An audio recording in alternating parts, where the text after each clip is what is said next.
Hello, everyone, and welcome to today's broadcast, Improving Sepsis Management with Same-Day Results from the Lab. It is presented by John McDonough, the President and CEO of T2 Biosystems. I am Judy O'Rourke of LabRoots, and I'll be your moderator for today's event. We're delighted to bring you this educational web seminar presented by LabRoots. LabRoots is the leading scientific social networking website and producer of educational virtual events and webinars. Before we begin, I'd like to remind everyone this event is interactive. We encourage you to participate by submitting as many questions as you want at any time you want during the presentation. Just click on the Ask a Question box located on the far left of your screen and type your questions into the drop-down box that appears on the screen. Our speaker will respond to your questions via email. If you have trouble seeing or hearing the presentation, please click on the Ask a Question box to let us know that you're having a problem. This presentation is educational and thus offers continuing education credits. Please click on the Continuing Education Credits tab located in the top right corner of the presentation window and follow the process to obtain your credits. Please join me in welcoming John McDonough. I will now turn the presentation over to him. Thank you very much, Judy, and thank you for listening in today. Delighted to have the opportunity to present T2Direct Diagnostics and our products that are all geared towards improving sepsis management within the lab. T2 Biosystems is located in Massachusetts. The technology behind the company comes out of MIT and Massachusetts General Hospital. And what we've developed at T2 is what we believe is a breakthrough diagnostic platform that combines advances in the field of magnetic resonance with advances in the field of nanotechnology. And what this technology is able to do for the first time is to detect the presence of infectious disease and other targets directly in patients' clinical samples as complex as whole blood at lower concentration levels than any other product that's in the market. We've initially focused this platform in the whole field of rapidly identifying sepsis-causing pathogens, arguably the biggest unmet need in medical diagnostics. There are between 1.5 and 2 million patients a year in the United States alone. That number more than triples on a worldwide basis who will suffer these infections. And overall today, there's a 20 to 25% mortality rate. The challenge with these infections is that there are many different sources of the infection, from different bacterial species to fungal species, and they present in patients' blood at very low concentration levels, typically between 1 and 10 colony-forming units per ml. And there's been no diagnostic detector that can detect at those levels. So patients are primarily being treated through empiric therapy, while the diagnostic approach is one where blood is drawn and cultured over a 1 to many day period that can take as much as 6 days. And knowing the exact species of the infection is what is critical in order to get patients on the right targeted therapy. Data has demonstrated that if you can get patients on the right targeted therapy within 12 hours, you can cut mortality rates in half and actually cut the cost to treat patients by $20,000 to $30,000 per infected patient. We'll talk more about this as I go through the presentation. There are over 200 peer-reviewed publications related to the T2 technology. And as a company, over the last several years, we've developed a global reach where our products are in use at over 150 hospitals in the United States, Europe, and the Middle East, all supported by a worldwide clinical and customer service team. There have been many independent customer studies that have demonstrated the proven impact on our products for both patients and economics, with typical economic returns expected to be in the range of 3 to 5 times the return of the overall investment. T2 also has exciting partnerships with the CDC for the detection of the superbug Candida auris, which is also in use at some hospitals in the United States. And we have collaborations with Allergan, Sideric, and Canon USA around developments in the area of resistance panels and early detection of Lyme disease. The technology behind T2, as I mentioned, combines advances in the field of magnetic resonance with nanotechnology.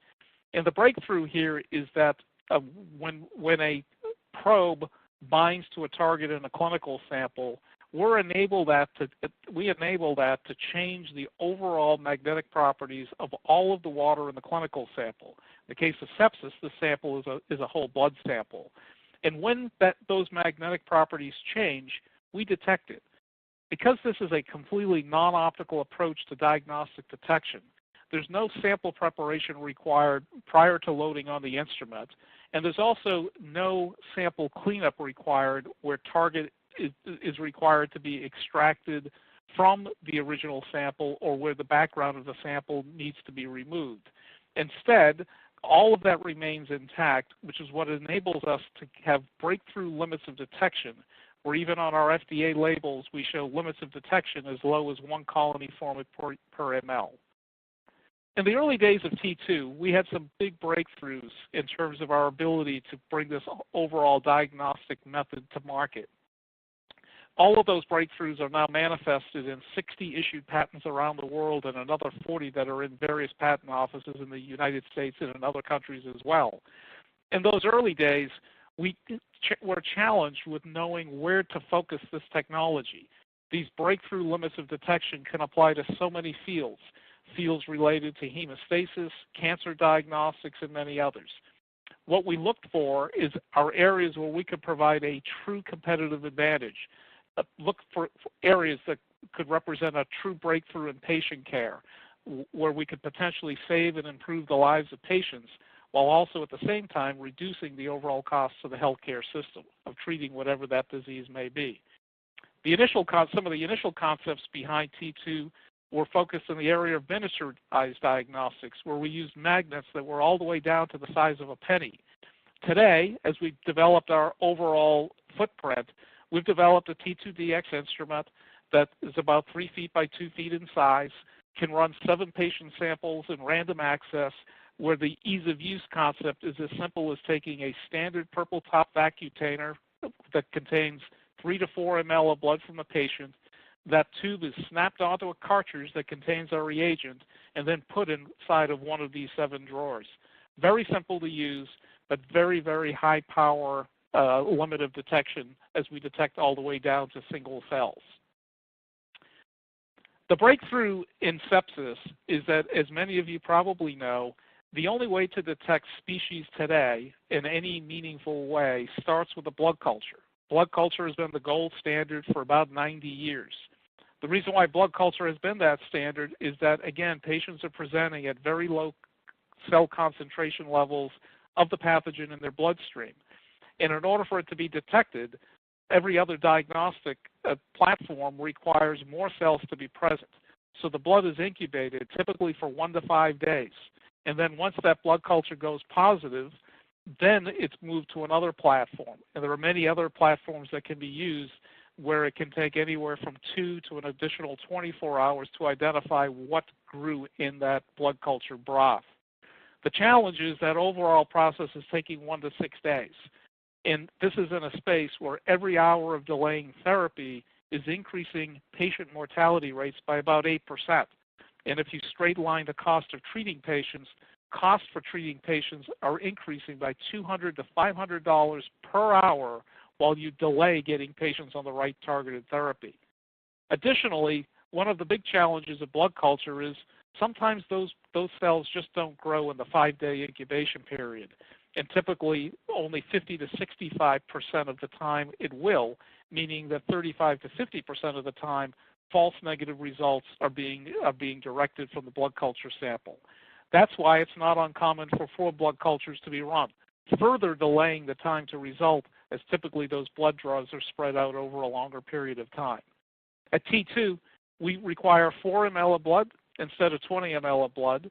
That blood is loaded onto an instrument, and we provide results in 3 to 5 hours. Those results are species-specific results that enable targeted therapy. Additionally, if you look at our FDA labels for both of our FDA-cleared products, we detect over 90% of the infections. And in studies that have been run by many customers, we consistently see that we're typically detecting between 90 and 96% of infections versus that gold standard of 50 to 65%. And all of that with a 20 to 40 times improvement in the time to result, where time matters in terms of the health of the patient. We have 3 products in the market today. The T2Dx is our instrument, which I spoke about just a couple of minutes ago. Additionally, we have our T2Candida diagnostic panel that was FDA cleared and has been in the market now for about 3 years. The T2Candida panel provides species-specific results for the 5 major targets of Candida infections. Our T2Bacteria panel was FDA cleared in May of 2018. The T2Bacteria panel targets the 5 most important organisms that have been proven to be a part of what is referred to as the escape pathogens. This panel detects 90% of the most problematic infections that patients can have. Additionally, these are typically the infections that are not covered by first-line empiric therapy. So the combination of first-line empiric therapy with running the T2Bacteria panel on patients can enable 90% or more patients to get on the right targeted therapy in as fast as 6 hours. Because of the delay in blood culture results, the real gold standard in treating patients today is empiric therapy, where hospitals develop probability-based protocols based on infections they're seeing in their institution. And those broad-spectrum antibiotics are typically administered to any patient that's suspected of having a sepsis infection.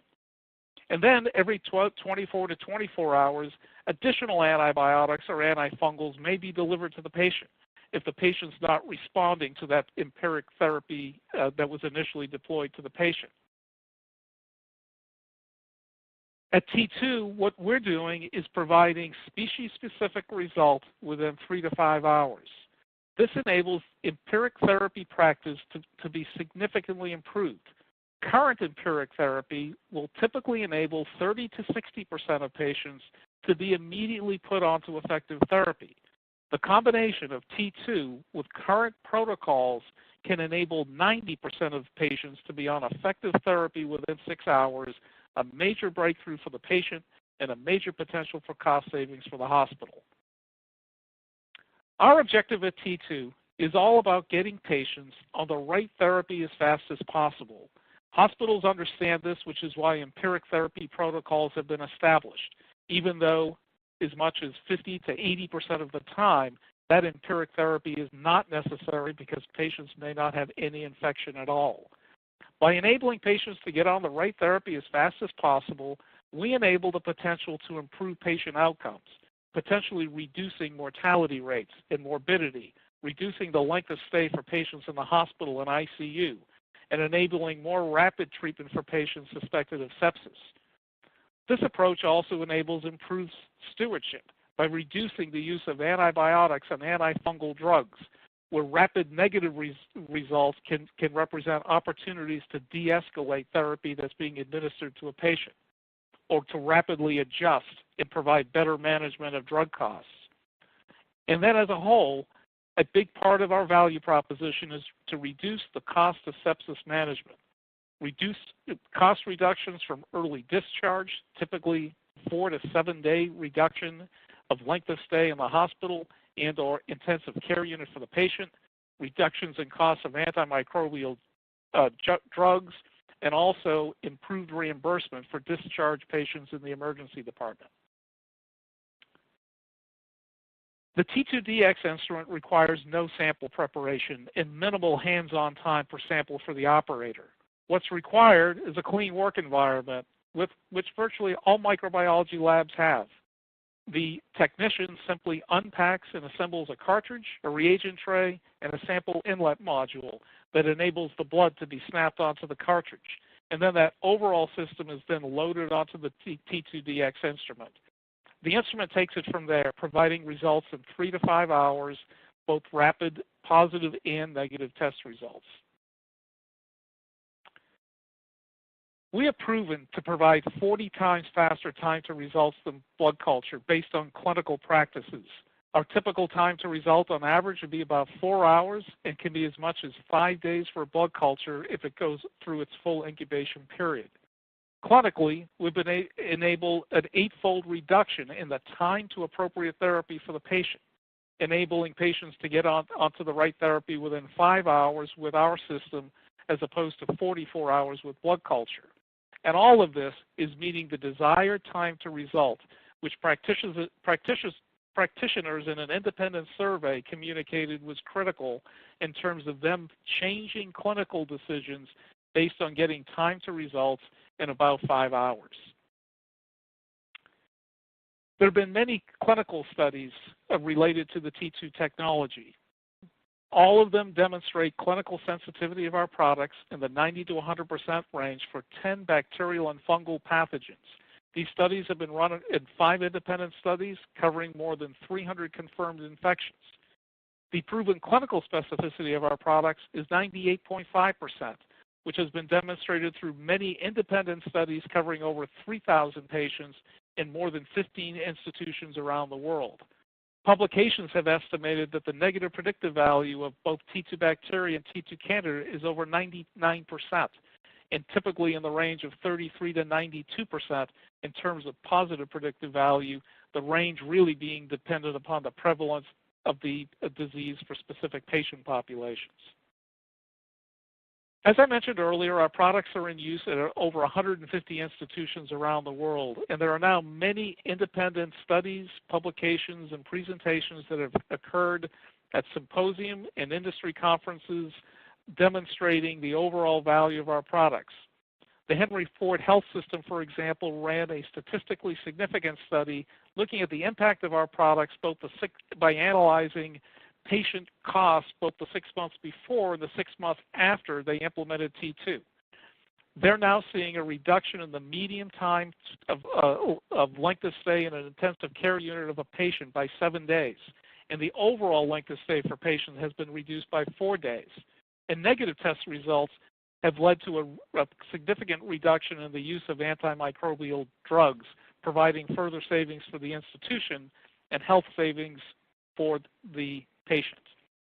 The Lee Health System down in Florida has published similar data showing a median reduction in the length of stay in the hospital for patients by 7 days. They've demonstrated that they're essentially paying for the cost of the T2 test purely through antifungal drug savings alone, not even including the length of stay savings. Similar studies and similar results have been realized at Huntsville Hospital in Alabama and Riverside Community Hospital out in California.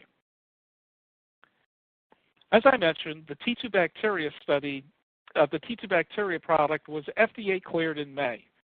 Going back to last year, we ran a pivotal study in 11 different sites across the eastern United States. In total, we collected 1,427 patient samples where blood was drawn concurrently, where one was run on a blood culture and one was run on the T2 system. The T2 bacteria panel targeted the organisms E. coli, E. faecium, pneumoniae, aeruginosa, and also Staph aureus. The endpoint was to compare the T2 result with the blood culture result. And then there was a discordant analysis where other cultures were looked at for the patient, both the 14 days, around the 14 days of the paired T2 blood culture draw. In that clinical study, where in total there were 1,727 samples, in the prospective arm of the study, average sensitivity was demonstrated of 90%, with a 98% average specificity. In the contrived or seeded arm of the study, where cells were spiked into known negative samples, T2 demonstrated an average sensitivity of 97% and an average specificity of 99%. Additionally, in those cases where T2 was positive and blood culture was negative, which is represented in the average specificity, through the discordant analysis, it was demonstrated that over half of those T2 positives were in fact real positive results, and that the blood culture had completely missed it. In fact, if you assume that all of those positives were true positives, as reflected in the analysis, then blood culture's overall sensitivity in this study was under 40%, where T2's average sensitivity was well over 90%. In the study of these 1,427 patients, there were almost 36 patients that had not received antibiotics 72 hours prior to the T2 blood draw. and 64% that had received an antibiotic. Almost 39% had actually received 2 or more antibiotics 72 hours before the blood draw. 61% of all of the subjects, or 866 patients out of 1,427, were actually on an antibiotic therapy that was effective against at least one of the T2 bacteria panel members. Yet the overall infection rate among patients was closer to 10%, despite the fact that 61% were on some kind of therapy. Additionally, if you look at both the combination of the T2 positive and the blood culture positives, of which there were a total of 35, only 31% of those patients were actually on effective therapy at the time of the draw, even though over 60% of the overall patient population was on that therapy, demonstrating that empiric therapy has significant limitations. So 69% of those patients were not on an effective therapy, and had that T2 result been able to be used for the patient, there would have been an opportunity for 24 out of 35 patients to get on the right targeted therapy, likely 1 or more days faster than they otherwise might have. 80% of the subjects were on effective therapy within 24 hours after that last blood draw. So in conclusion, the T2 bacteria results really offer an opportunity to enable changes in therapy to occur more than 2 days faster than the current standard of care. Across all the subjects in the trial, 3.9% could have potentially been placed on an effective therapy faster after receiving a positive T2 bacteria result. Further, an additional 5% could have benefited from confirmation that the therapy they were receiving was effective, potentially offering opportunities to de-escalate from other therapies. So in total, almost 9% of all trial subjects could have benefited from a T2 positive bacteria test result. Some of the preliminary experience with the T2 bacteria in the United States has been quite exciting. In one case, an elderly male patient on hemodialysis with a recent hospitalization for a vancomycin-resistant bacterium developed a fever of 102 degrees and became hypotensive during that period of time. This patient was directly admitted through the emergency department and seen by the infectious disease doctors prior to the administration of antibiotics. 2 sets of blood cultures were drawn, and T2 bacteria was run as a part of the overall T2 bacteria clinical study. The T2 bacteria came back positive. The blood cultures were negative, and there was an opportunity in this case to get this patient on the right targeted therapy much faster than what actually occurred. And another patient with a bacteria infection, they were on an effective therapy, but repeated blood cultures the next day were negative, but the T2 bacteria was positive. What this demonstrates is the potential for managing patients to know when infections have cleared. You see, blood cultures have a significant limitation once you put a patient on the right targeted therapy, because blood culture requires cell growth. And when you administer antibiotics, the antibiotics prevent cell growth, leading to a very high rate of false negative test results for blood culture. T2 bacteria is not impeded, and this was demonstrated in the FDA clinical trial, is not impeded by the presence of antibiotic drugs, therefore making it a potentially powerful tool for managing patients through the clearance of the infection process. And a third case, 2 blood culture sets were drawn from a febrile patient with a suspected bloodstream infection that had been consented over the weekend for the T2 study. T2 bacteria was run the following day and was positive for Staph aureus.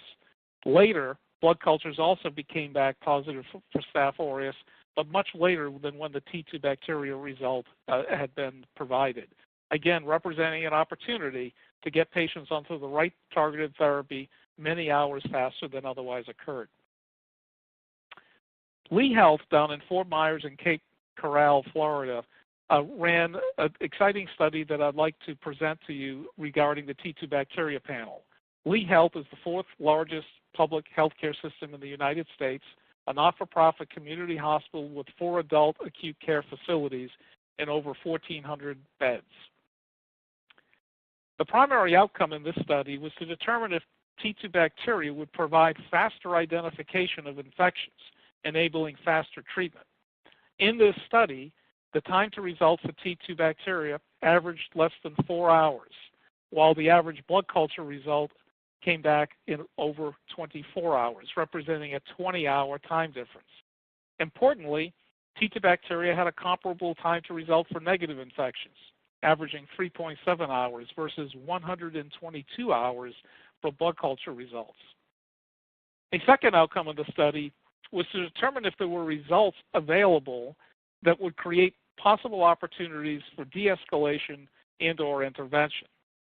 In total, 23 patients were run, and a total of 36 opportunities were identified for de-escalation of therapy, de-escalating coverage for many different infections. The de-escalation was evaluated on being able to discontinue or de-escalate based on rapid negative test results. The conclusion of the Lee Health study is that the T2 bacteria panel allowed testing from whole blood samples and provided final results within 4 hours, identifying organisms 20 hours faster than blood culture and 122 hours faster for negative test results.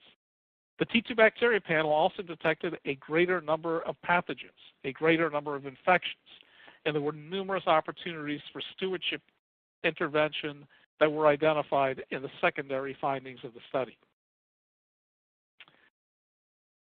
As you can see on this slide, there are a large number of independent peer-reviewed publications using both the T2Candida and T2Bacteria panels. For further information, please feel free at any time to visit our website or to reach out directly to T2, and we'd be happy to direct you or provide you with those various publications. All of the great work at T2 all comes about because of a tremendous team that has been developed over the last 11 years. This is a team that truly cares about patients, that has demonstrated perseverance in building this platform and in introducing this innovation and new technology to the market. And we're all really proud of what it is we've accomplished and proud of each other as a team. We believe that the ability to detect pathogens directly from blood has the opportunity to change medical diagnostics in a really profound way. T2, in what we have accomplished, we are the only FDA-cleared product that does not require blood culture, that can take a blood sample and directly provide results, species-specific results. This is a major breakthrough for patients in one of the deadliest diseases affecting hospitals in the United States. Sepsis is responsible for almost 50% of deaths in U.S. hospitals on an annual basis and is the most expensive hospital-treated condition. We will continue to work hard to bring additional new products to market, and we hope to have the opportunity to continue to work with the healthcare system to make a difference in the lives of patients. And with that, I'll turn it back to the moderator. Thank you, John, for that informative presentation. We will now start the Q&A portion of the webinar, and we'll address some of the most commonly asked questions by our viewers. If you have any questions you'd like to ask, please do so now. Just click on the Ask a Question drop-down box located on the far left of your presentation window. Type your question into the box that appears on your screen and click the Send button. Our speaker will follow up with your questions via email. Let's get started. Our first question is, what patient selection criteria should hospitals use for these tests? That's a great question. Within virtually every hospital, they establish a sepsis protocol. That sepsis protocol is in play for patients presenting in the emergency department, where typically about 50% of these infections occur, and also within the hospital. Another 50% of these infections are often acquired while a patient is in a hospital. And the best place to use the T2 product, and the T2 bacteria product specifically, is to make it a part of a hospital sepsis protocol. What we're seeing is that the typical hospital is starting to put T2 bacteria in the emergency department sepsis protocol, and then as they gain experience, expand it into the hospital setting. By being a part of the sepsis protocol, it means that when a patient meets certain clinical criteria where they're suspected of having a sepsis pathogen infection, this test would automatically be run and the result would be provided within 3 to 5 hours. For T2Candida, our product that detects fungal infections. Typically in hospitals, the T2Candida product is being run before a patient would be treated with an antifungal drug. And that's typically about 48 hours after a patient may have entered a sepsis protocol. And again, that would most often occur within the hospital and not in the emergency department. Thank you for that. Next one is bacteria cultures grow faster than fungal. Is there a clinical impact to using the T2 bacteria panel compared to blood culture? Yes, published studies have shown that the average time for a blood culture to go positive for a bacterial infection is about 29 hours. And for fungal infections, it can be 48 to 72 hours on average. Now that average, sometimes it can be faster than that, but can also be as much as 5 days. But at an average of 29 hours, where again, the species wouldn't be identified potentially for another 12 hours after that, while it's still quicker than a fungal infection, we still have the opportunity to reduce the time to result by somewhere between 20 and 40 hours and get patients on the right therapy 20 to 40 hours faster than they are today on average. And so remember, the mortality rates are increasing by about 8% for every hour of delay, and cost to treat the patient is increasing by $200 to $500 per hour for delay. So despite the fact that bacteria grows faster, there are huge opportunities to save lives and save costs by running the T2 tests. Thank you. Are there other applications of this technology? There are, and we're really excited about the other applications. One of the areas that we have developed is a gram-negative resistance panel, where directly from a blood sample we can provide a 3 to 5 hour result on whether a patient might be resistant to certain gram-negative infections. That's a product that will be available early next year on a research use only basis. We also have developments in the area of Candida auris, where we work with the CDC around superbug detection. It was taking the CDC on average 17 days to provide results detecting Candida auris because of certain limitations of blood culture. And again, we were able to demonstrate our ability to detect those infections within 3 to 5 hours. And then finally, we also have exciting developments in the area of rapid Lyme disease detection, where for the first time we're detecting the bacteria associated with Lyme disease directly from a patient's blood sample. Great, thank you. How would you explain discordant results, where a T2 result is positive and a blood culture is negative? Yes, that can certainly occur, and there's two primary reasons for that. The biggest reason for that would be the low sensitivity of blood culture. If you do a paired blood culture and a T2 result, we typically will pick up more infections than blood culture. But if you run 3 or 4 blood cultures, you're going to start to get to the same sensitivity of T2. The T2 system is so sensitive that it really takes 3 or 4 blood cultures to get to the same level of sensitivity. And in fact, many times we have many cases where blood culture has been negative 5 or 10 times, and our result has been confirmed as being positive based on biopsies. So it can happen. It's typically because of the limitations of blood culture. The other cause of a result, though, can be a false positive. If an environment is contaminated or if a sample is contaminated, and this can happen for both blood culture and T2, you can sometimes have false positive results. That's why it's so important, and we do lab inspections and work really closely with hospitals when we're implementing our systems. Do you detect resistance markers? Yes, we can detect resistance markers. As I mentioned, we have a gram-negative resistance panel, which we'll be offering sometime in the first half of next year on a research use only basis. And we have further developments building additional resistance markers that we'll bring to market in the future. Okay, thank you. We have time for one more question. Are the T2 tests impacted by antimicrobial therapy? Yes, so they're not. Blood culture is. So blood culture is a process where you grow cells. And so if you put a patient on a drug, the presence of that drug impedes the growth of the cells, and it increases that false negative test result that blood culture can have, especially when patients are on drugs. In our FDA clinical trial, the FDA required us to test drugs and to determine whether we were affected by it, and we're not. And it's all a part of our FDA label, and it should not affect us either because we're not growing cells. So we're not dependent upon cell growth for detection. We're detecting the presence of intact cells that are in the blood. And again, in the interference studies that the FDA required us to run, we proved that does not, the presence of that antimicrobial drug will not affect our test result. Thank you. I would like to once again thank John McDonough for his presentation. I'd also like to thank LabRoots for making today's educational webcast possible. Before we go, I want to let everyone know that today's webcast will be available for on-demand viewing through February 15th, 2019. You'll receive an email from LabRoots letting you know when this webcast will be available for replay. Please share that announcement with your colleagues who may have missed today's event.